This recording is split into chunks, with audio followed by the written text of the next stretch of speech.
Welcome back to Nets Republic. We have gone out there and we have acquired and procured another free agent. His name is Darius, I forgot his last name that quick. It's got a Z in it. Bazley, I think. Bazley.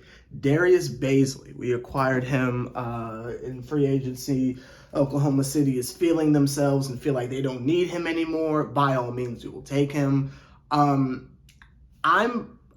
I wouldn't say excited because I feel like that would be fake. So not excited as in I'm not, ready for this or here for this, but I'm excited in the standpoint of seeing his game and understanding what he brings to the table. It just adds to the larger puzzle piece that is what the Brooklyn Nets are trying to put together. Now, on a surface level, you can look at this and say, well, they're clearly trying to run back the 2019 season, only this time we're not going to trade, I guess, Mikal Bridges for Damian Lillard or something like that. Like, whatever that D'Lo KD trade equivalent is, we're not going to do that again. We're going to do it the right way, if I can quote Manny Fresh and Mac Main and Lil Wayne and Christina Milian and Ashanti, because there's like 30 remixes of this. We're going to start this stuff off right. We got some bad-looking rookies in the house tonight. You know what I mean? Like, we're going to run this back,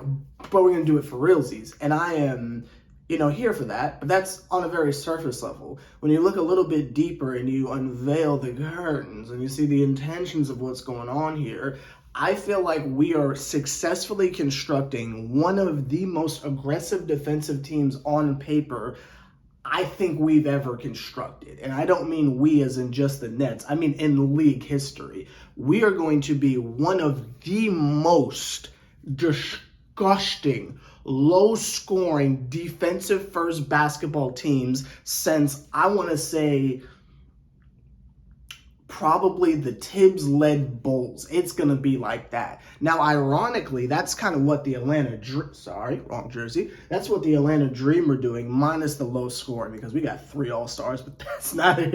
I didn't mean to flex on y'all like that, but that's not here to there. But the Atlanta Dream are this, insanely defensive-first oriented team, and then the offense just kind of falls into place. And I feel like that's what the Nets are trying to do. You got Finney Smith, who's obviously not going anywhere because he's best friends with Dennis Smith Jr. You got Lonnie Walker. You got Mikal, allegedly. You got Cam Johnson, allegedly. You got Claxton. Royce O'Neal is back. I mean, we've got a gauntlet of dudes. You add this guy. I don't know what this Jalen guy does defensively because, again, I'm not watching the Summer League, so I don't know what he does defensively. I just know offensively, y'all are sending me stuff, and I'm like, this dude can hoop. So I don't know what he does on the defensive end, but we'll assume he does something great. And assuming that we are bringing back either Duke Jr. or Sumner, whichever one they pick, if they do decide to go with one of them, I will assume they'll still be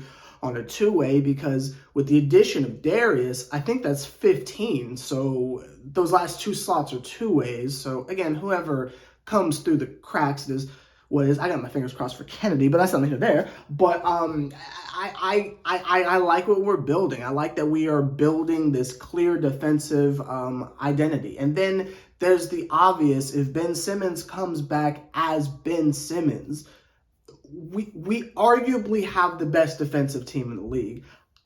Dennis Smith Jr. kind of plays D. He plays Westbrook D. And I'm telling you, he's like Westbrook at home. A lot of y'all aren't familiar with Mr. Dennis Smith Jr. I'm trying to tell you, he is Westbrook at home. We literally got Westbrook without the baggage, and I think we got away with murder with that one. I think out of all the free agency pickups in the whole league, we got away with murder with that. I don't know how we're doing that, but that's not here. I might have just got us demonetized a couple times. My fault. Like the video, because I think I just got us demonetized, but that's not here or there.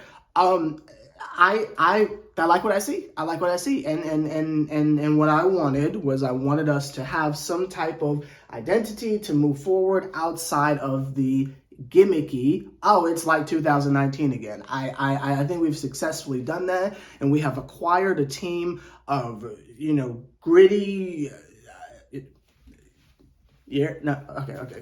gritty, tough nose, hard nose, fill in your cliches, assortment of individuals who are going to go out there, play aggressive defense, and I'm sure the rest will fall into place. The only thing that I don't see on this roster is I don't see like premium three-point shooting. Now, Mikal is a scorer, not so much a shooter, so he can shoot threes. Finney Smith can't shoot threes. I think we've all established that. I don't know what he was doing in Dallas, but where they at? Dennis Smith Jr. is not really a shooter; he's a slasher. So there's that. Lonnie Walker again is a scorer. He can hit threes, but he is a scorer. Outside of Cam Johnson, who allegedly can hit threes, I don't really know who that stand-in for Joe Harris or Seth Curry or I don't know, but Patty Mills is going to be. Patty Mills is on the Hawks now, by the way. Poor guy. But yeah, I don't know who that's going to be exactly. And personally, I think three-point shooting is a little gimmicky and overrated because, like, if you miss a two, right, there's a higher chance that you can get the offensive rebound and either kick it back out to start the play over because it hit the rim, so shot clock resets a little bit, or just put it back up. Like there are other options that you can do off of a miss too, be it mid-range or layup or something like that. Like you can clean that up. You miss a three,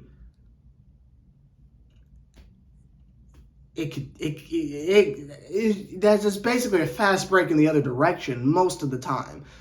So I don't know. I mean, we still got Cam Johnson. There's Thomas. But you can't like spot him up in the corner because again, he's a scorer as well. We got a lot of scorers and maybe like one specific three-point shooter. And if anything ever happens to Cam Johnson, especially now that he's gotten the bag, so it's like, where's his motivation? But that's not here or there. I don't know what we would do, especially since Jacques Vaughn seems obsessed with the three-point line. Maybe he's going to retool his game plan and strategy. I don't know. I also think that having Jacques Vaughn there another year is probably for the best. I don't like him. I don't think he should be the coach.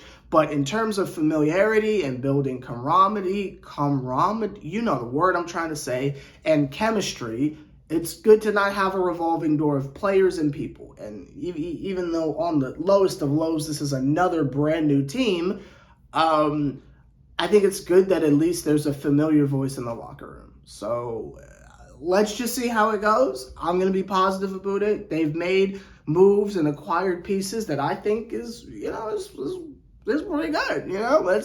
Let's see what they do. You know what I mean? I don't know if anyone expects a championship. I think playoffs at minimum is not that much of an ask. I don't even think that we would be subjected to the play-in. I can't name any other team that's significantly better than us, like higher than 6 seeds, right? Like you got Milwaukee, right? They are them. The Sixers are going to, crumble to shambles because Harden's leaving.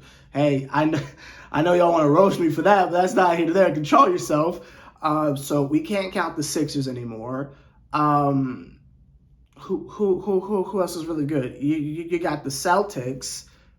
But, like, are we supposed to be scared of Porzingis? Like, you know what I mean? Like, they ain't got Marcus Smart anymore. I don't know. That seems awfully mid to me. And again, we still don't know what Damian Lillard's going to do, right? So, I've never been afraid of Miami. Ever. I don't care what they've done. I don't care what they've achieved. I've never been afraid of the Miami Heat. Ever. Even if they get Damian Lillard, the things they would have to give up to acquire him, and watching how quietly all of that like aggressive, undrafted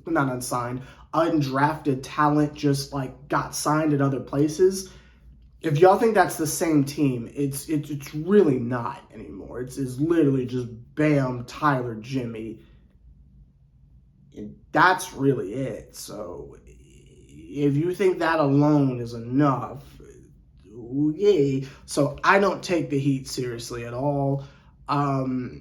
Who's after that, right? Like the Knicks? Are we supposed to be afraid of them? You know what I mean? I mean, you could argue if they were healthy, maybe they would have went further. But if the Heat were healthy, then they wouldn't have had a chance. So it's like, are we supposed to be afraid of them? You know what I mean? then I feel like it is very much us. You know, you could argue we're either better than the Knicks or on the same level or slightly under, but that's already 6 right there. Like, I mean, I guess the Hawks, but I don't know. Who else are we supposed to be afraid of? We're supposed to be afraid of the Wizards? Toronto? No. And when we start playing games, I mean, we might be better than the Knicks. We might be better than the Hawks. So it's like, I think the playoffs at minimum, I think it's not that much of an ask, really, personally, but that's not here or there. Yeah. Anyway, let me know your thoughts down below. And no, I don't care about the Cavs. Let me know your thoughts down below. What do you think of all this shenanigans? What do you think of the acquisition of Darius? I have to use the restroom so bad, but I told myself I would make the video before I did it, and that was a mistake. So I'm going to sprint in the other direction. I might not even edit it out. You might hear some things, but that's not here there. I'll see y'all later. Let me know your thoughts down below. I gotta poop. Oh my God. Mistakes were made.